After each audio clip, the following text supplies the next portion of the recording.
I am a follower of Jesus Christ. I was raised in the Catholic Church, and in the Catholic Church, I learned rituals and stories. And the stories that stuck with me most were stories of an angry God. I thought that if I was just good enough, that God would love me and wouldn't punish me. When I was 10, my mother became sick. We didn't know what was wrong, but her behavior changed drastically. It got so bad that my dad decided that I should go and stay with his older sister in Iowa until things got figured out. That was in July. In September, they found the brain tumor and did surgery. In January, she died. While I lived in Iowa, I went to Catholic school. I went to Mass 6 days a week, and Saturdays I went to confession. For 2 years, I spent a lot of time asking God what I had done or what my mother had done to be punished in such a way. I was angry with God. Eventually, I moved back to Colorado with my father and his new wife, and things were very different. And I was even more angry. Church was no longer important in my life, and I was in those rebellious teenage years. I figured if God didn't care about me, I didn't care about God. Fast forward, I'm married. I have 2 boys. I'm still angry. I'm searching for something.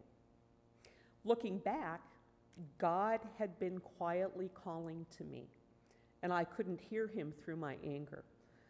God even resorted to whacking me upside the head several times, and still I ignored him. About this time, my marriage collapsed. My boys and I learned that there could be peace in our home, and I began some serious soul searching. I'd always been a student of history, and I started looking into various different faith practices: Christian, Buddhism, Wiccan. I even went back to the Catholic Church for a brief moment, but nothing spoke to me. I believed in a creator. I believed in the golden rule. I believed in the basic goodness of the universe. I taught my boys that everyone deserves respect and that love is always the first answer. But God, the God I had been taught as a child, no. Then God really whacked me upside the head. My ex-husband was killed in a car accident far from home. This threw my boys and me into a crisis. I remember my nurse practitioner one morning looked at me and said, "God gives us challenges because he loves us. And I am so glad God loves you more than he loves me." She then wrote me a prescription for Valium, made me an appointment to get my hair cut, and got me in to see a mental health professional. And as funny as it sounds, this was the Jesus I needed in that moment. We made it through that rough patch, maybe with more scars than we really needed, but we made it through. Things began to settle down. I was working on being less angry, but I was still searching. Then Hal's first wife died. Hal and Carol had been some of the very first friends I made when I moved to Wyoming. They helped raise my boys. I was one of the first people Hal called from the emergency room that morning. I was the only one of our friends who had kind of sort of lost a spouse, so I had an idea of what he was going through. I wasn't looking for love. I wasn't looking to get married, but it happened. What also happened is that Hal brought me back to church. He played drums in the praise band, and Wednesday night was rehearsal and then a potluck. And he brought me on Sundays too. So here's this poor recovering Catholic girl sitting in a small Methodist church with people I'd known for 25 years. And I'm really hearing the story of Jesus for the first time in my life. The story I should have been told as a child. An open communion table? What a thought. This was the Jesus I needed to hear. Then we moved to Bella Vista, and I was enveloped by the wonderful Fitch family. No judgment, no condemnation, just love. And that was true of this family here at First United Methodist Church. No judgments, no condemnations, just love.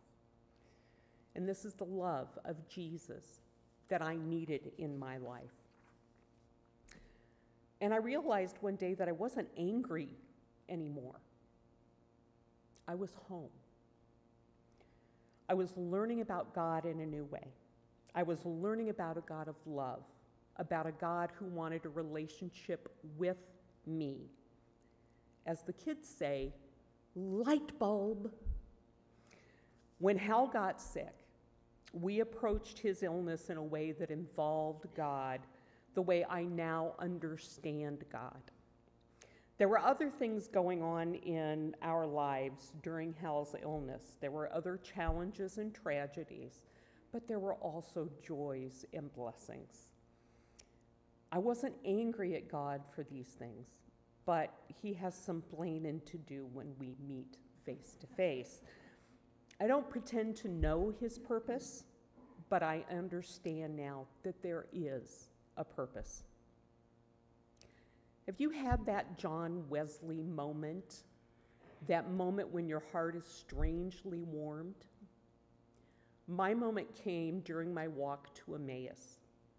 It was after one of the services, and I was praying by myself and frankly crying, and I felt enveloped by God. And God said to me, "Now you understand my child. You are my special child, and I love you." That was the moment I knew I had found God. And this is the Jesus I need in my life. So now, my purpose is to be the Jesus that other people need in their lives, the Jesus they need to see and hear and experience, because now I am truly a follower of Jesus Christ. Praise be to God.